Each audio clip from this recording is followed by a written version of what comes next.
Good morning and welcome back to my kitchen. Today we're going to be making a meal in a jar.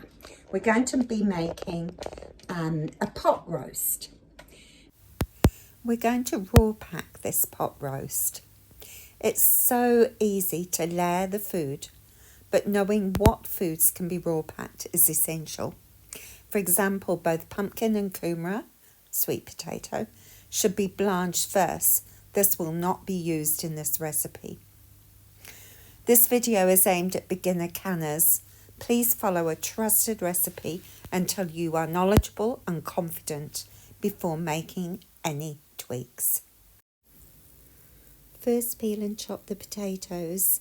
I measure the potatoes as I chop, allowing a generous ½ cup per litre or quart jar.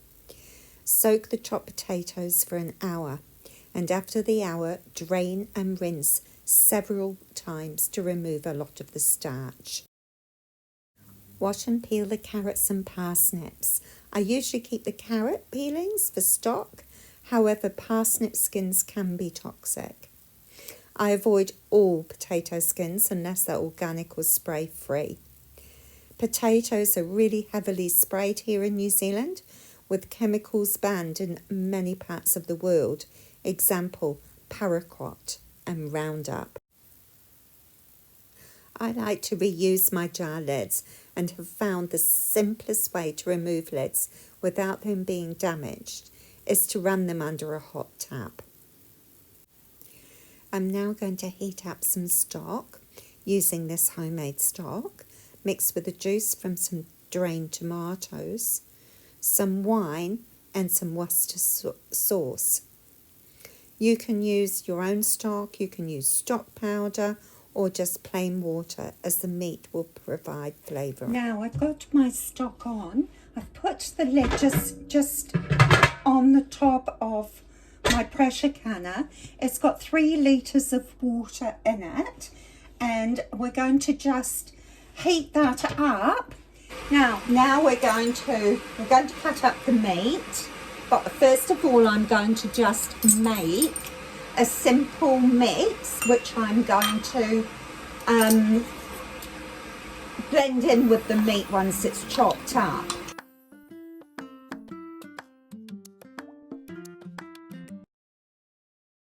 I average about 300 grams of meat per jar.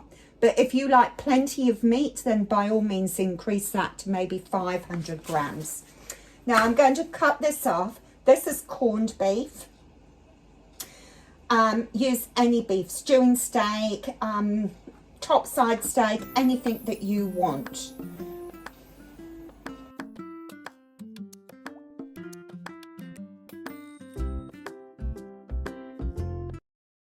These are ones from the summer, but if you don't want to use beans, you could use corn or peas or maybe celery. Now, time to jar up our food.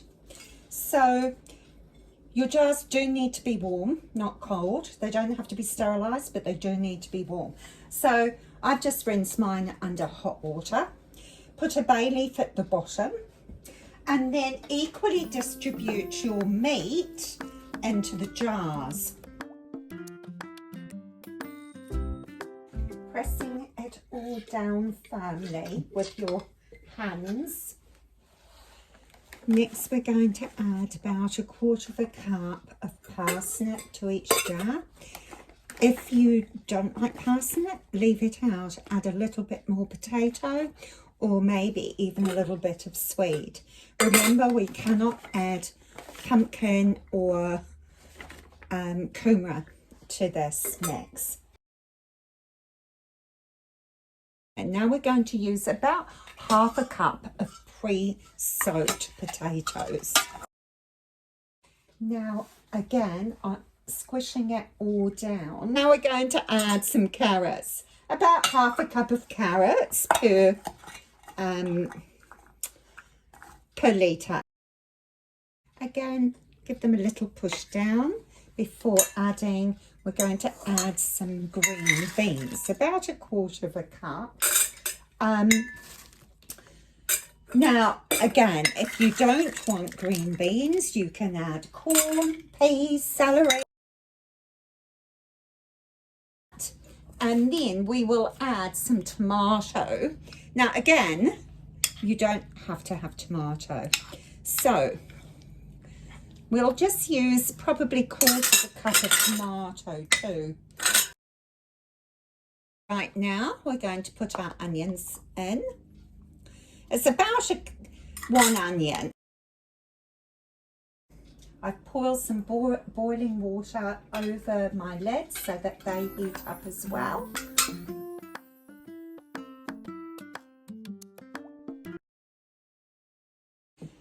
So now it's important to go round the jars and debubble.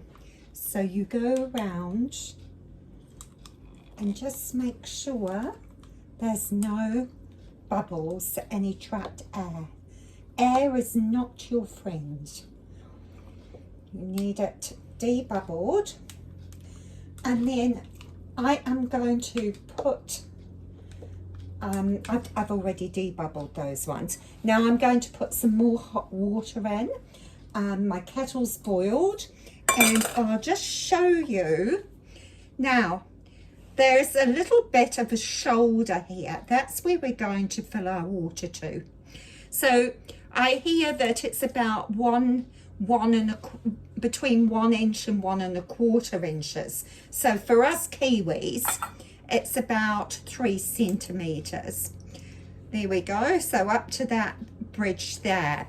Now we don't want to overfill because it might siphon out while we're cooking.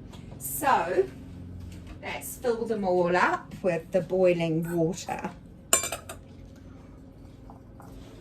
So we've debubbled and we are now going to put our lids on.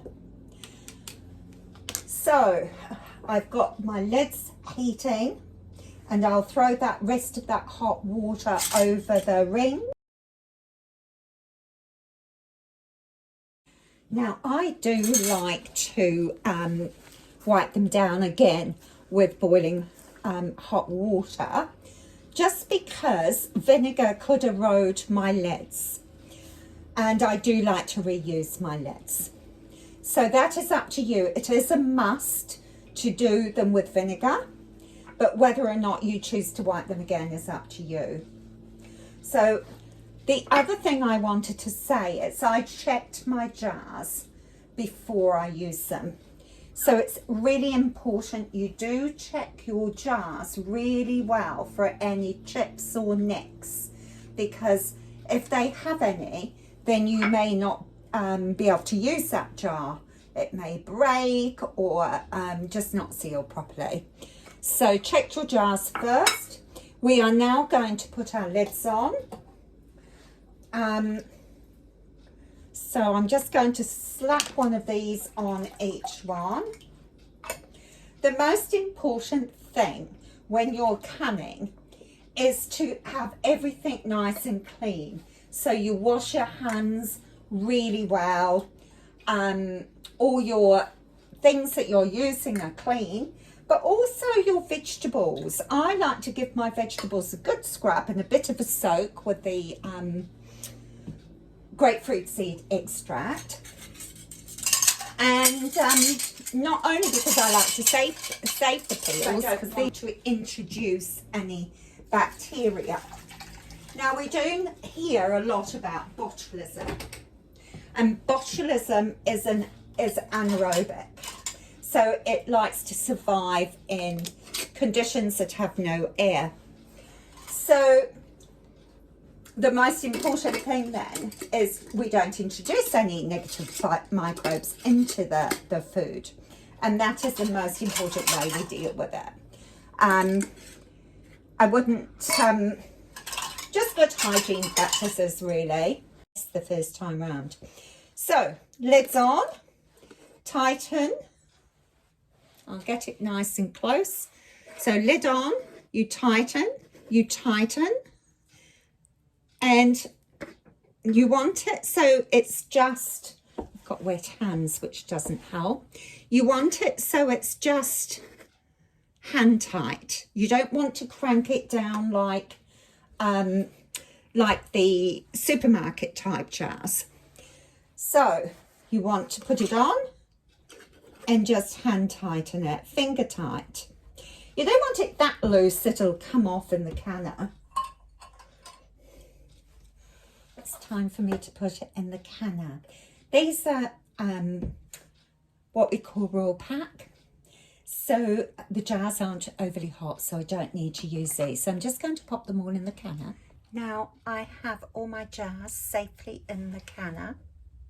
We'll take 7 1 litre or quart size jars, or 14 pint or 500 ml size jars. Now remember, you've checked that you can see through the vent. I'm going to put the lid on and lining it up and pulling it together.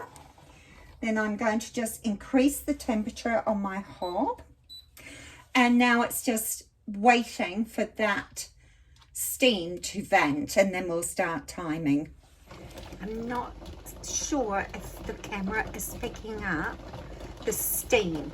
We're now getting a steady flow of steam, so we can put our timer on for 10 minutes.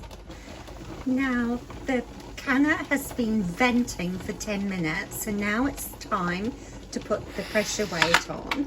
I've got 10 pounds here because I am under 1,000 feet elevation. I am now going to wait until the pressure gauge comes up to 10 psi. See how the little gauge has popped up? Now the gauge is up to 10 psi and the jiggler's dancing away. I've just reduced the hob down a little bit. What we want to do is maintain the temperature so it jiggles nicely. But we also have to make sure that we don't drop down from 10 psi. So we mustn't drop down, because if we do, we have to start the whole process again. Now I have got 1 litre jars in there. So that needs to be processed for 1.5 hours or 90 minutes. If you've got pint-sized jars or less, then that time reduces down to 1 hour and 15 minutes or 75 minutes. It doesn't make any difference how many jars are in your pressure canner. However, it is obviously better to fill it up wherever you can, and I did read somewhere where not to put in less than 3 or 4 jars. The timer has now gone off, so we can turn off the hob. Now we wait until that dial is all the way down to 0, and this will have popped down before we take the lid off. Now you can see that the little valve here has gone down, and we're down to 0 on our dial. So now we can take off. No. So we can leave it off like that. Now I'm going to leave it another 5 minutes, and then I'll open the lid. I'm now going to just take the lid off partially. So just turning it and pulling the lid away from my face so I don't get burnt by any of that steam. I'm just going to leave the canner lid on there for around 5-10 minutes. Let some of that heat escape. My jars get a little bit cooler. Okay, so now I'm going to take all the jars out of the canner and put them on my wooden chopping board to cool down. Now when you have done this, it is important that you leave your jars where they are until tomorrow. you need to leave them and not touch them, because the lids will pop down, but you might have to wait a while. So taking them out, moving them onto the chopping board, and don't try and tighten the lids or anything, just pushing them straight on the board like this. So there's our beautiful, beautiful stew or pot roast. Absolutely gorgeous. Now we're going to leave them to rest there without touching them at all. Leaving them, no tightening, no touching, because those lids will seal by themselves, and we'll check them again in the morning. Now the jars have been sitting for, well, overnight, and they've sealed, and you can hear the sound when they've sealed. These ones are the beautiful pot roast, and now I'll take the lid, the ring off.